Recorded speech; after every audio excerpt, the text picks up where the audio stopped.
Bismillahirrahmanirrahim. Kitab Ta'lim Muta'alim, halaman 50 dan 51 ya. Yang bagi. Jadi kalau kalimat yang bagi ini adalah kalimat menunjukkan kemestian, kewajiban para santri, para pelajar. Ya, karena memang ini kitab ini ditujukan kepada para penuntut ilmu, pelajar, santri, mahasiswa, santri, semua kita yang belajar. Nah, kalimatnya tuh diawali pengarang ini dengan kalimat yang bagi, mesti, wajib, kudu. Ya, alla yarjua illa minallah ta'ala. Tidak mengharapkan apapun kecuali dari Allah. Jadi ada namanya tawakal. Tawakal itu tauhidnya seorang itu memang mesti dibarengi dengan tawakal. Makanya Nabi mengajarkan sebelum kita berangkat kemanapun, keluar kamar, keluar rumah, baca doa tawakal. Bismillahi tawakkaltu 'alallah la haula wala quwata illa billahil aliyil azim. Maka akan dijaga oleh Allah. Ya, doanya Nabi Ibrahim ketika dibakar hidup-hidup oleh Namrus, hasbunallah wa ni'mal wakil, ni'mal maula wa ni'man nasir, la haula wala quwata illa billahil aliyil azim. Jadi pengharapan itu ya hanya kepada Allah, bergantung itu hanya kepada Allah. Jadi harus jadi ditanamkan dalam hati semua santri bahwa pengharapan itu hanya kepada Allah. Ya, jangan lupakan. Jadi jangan ego dengan diri. Saya nilainya bagus karena prestasi belajar saya, tidak, karena Allah yang memberikan itu.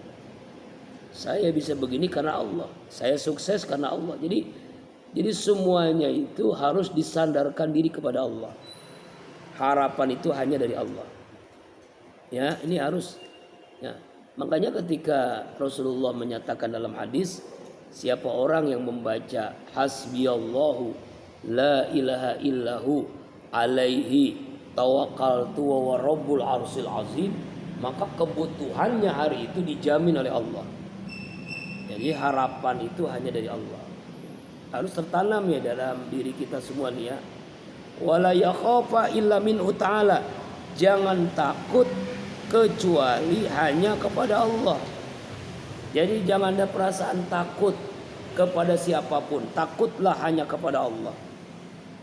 Takut kepada Allah itu bukan seperti orang takut kepada binatang, macan misalnya, ular, bukan. Justru takut kepada itu semakin dekat dengan Allah. Ya, dibuktikan dengan mengamalkan. Ya, sholat di awal waktu, berjamaah di musola, di masjid. Ini nih santri nih, Abi lihat masih sholatnya di kamar. Ini gimana ini? Harus diapain ini? Itu berarti bukan santriwan namanya, santriwati. Besok benar-benar Abi beliin jilbab sama mukena yang warna pink kalau sholatnya masih di kamar.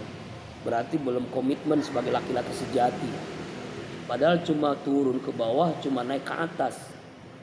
Ya, kalau orang-orang coba di Masjidil Haram itu jarak bisa 2 kilo dibela-belain tuh. Subuh 4:30, jam 2 udah berangkat. Masya Allah, ini hanya turun ke bawah, naik ke atas masih susah juga. Ya, jangan ya. Ini harus diapain gitu. Karena ini bukti takut kepada Allah itu makin dekat. Bukti dekat pada apa? Buktinya sholatnya di awal waktu. Sholatnya berjamaah, sholatnya di masjid. Dulu kan Nabi sering menyampaikan bahwa ibadah terbaik memenuhi 4 persyaratan. Syarat ibadah terbaik awal waktu, berjamaah, di masjid, di mushola, khusyuk. Kalau kita melakukan ibadah terbaik, yakin pasti Allah berikan rezeki terbaik, Allah berikan ilmu terbaik, Allah berikan kesehatan terbaik, Allah berikan nanti jodoh terbaik, Allah berikan kematian terbaik, Allah berikan surga yang terbaik. Maka lakukan yang terbaik. Jadi kalau terbaiknya belum dilakukan, sulit mendapatkan terbaik.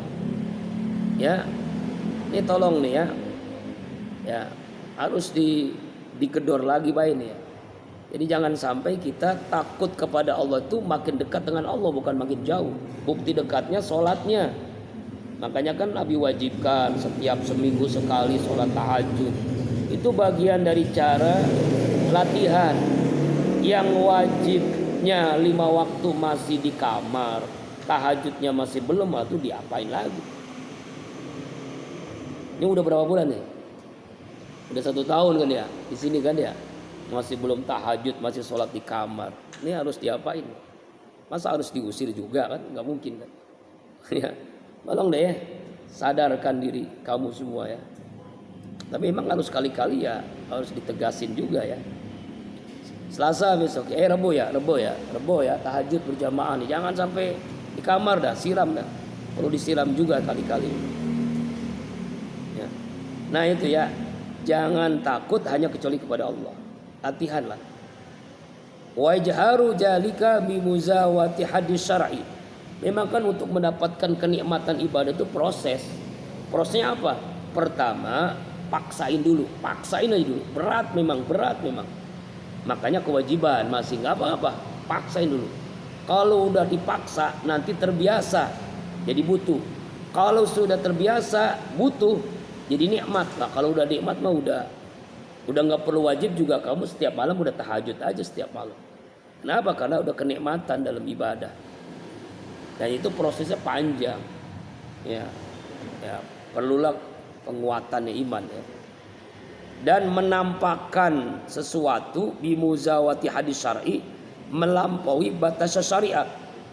Jangan sampai ya yang nampak perbuatan kita itu ya melewati batasan syariat.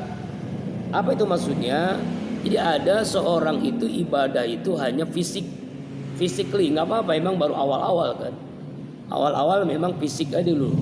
Walaupun memang nanti dari fisik itu ke bawah hati. Kan innallaha la yanzuru ila suwarikum wala ila ajsamikum wala ila amwalikum walakin yanzuru ila qulubikum wa a'malikum.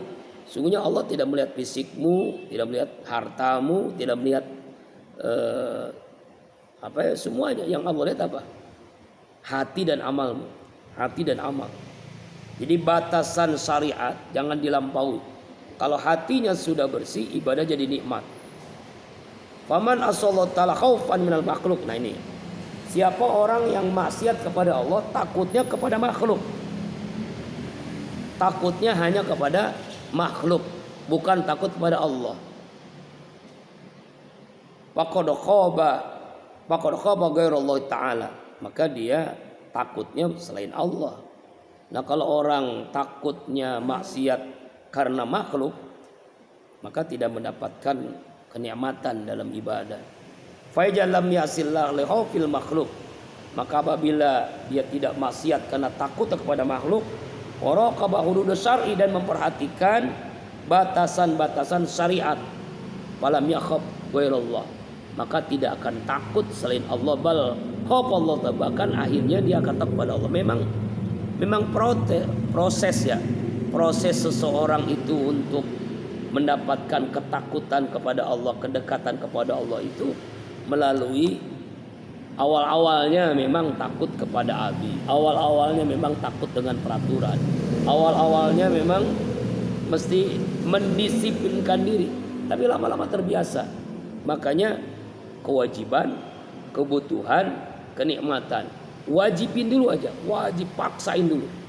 Paksa bangun, paksa ngantuk, paksain aja dulu, gak apa-apa. Lama-lama jadi kebutuhan, lama-lama jadi kenikmatan. Bayangin, itu secara kesehatan, orang yang bangun jam 2, jam 3, sehatnya luar biasa nanti. Apalagi mandi, jam 2 mandi, sehat itu. Orang-orang hebat itu bangun tahajud. Sahabat, ya para nabi, para rasul, para tabiin, para ulama-ulama waliullah itu tahajud itu wajib. Jadi kalau kamu di Qalbun Salim gak tahajud, berarti belum berhak menjadi santri Qalbun Salim. Belum berhak tuh ya. Kalau di wisuda belum berhak di wisuda kalau nggak tahajudnya. Kenapa? Karena ada masalah.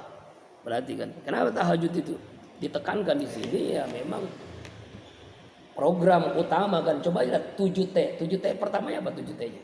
Tahajud. 7S apa? 7 sunnah pertamanya apa? Tahajud. Jadi program kita itu memang tahajud. Sebab disitulah kuncinya ilmu, kuncinya sukses, kuncinya kebahagiaan. Jadi kalau kamu ingin sukses ya di tahajud. Kalau ingin dapat nilai 3,9 apalagi 4,0 tahajud. Ustadz Hilman Fauzi itu kami mengundang dia tapi udah Ustadz nasional susah ya. Dia tahajud setiap malam, Masya Allah. Ustadz Arif Almarhum Arif Ilham, Ustadz Hadi Hidayat. Orang-orang hebat tuh tahajudnya luar biasa.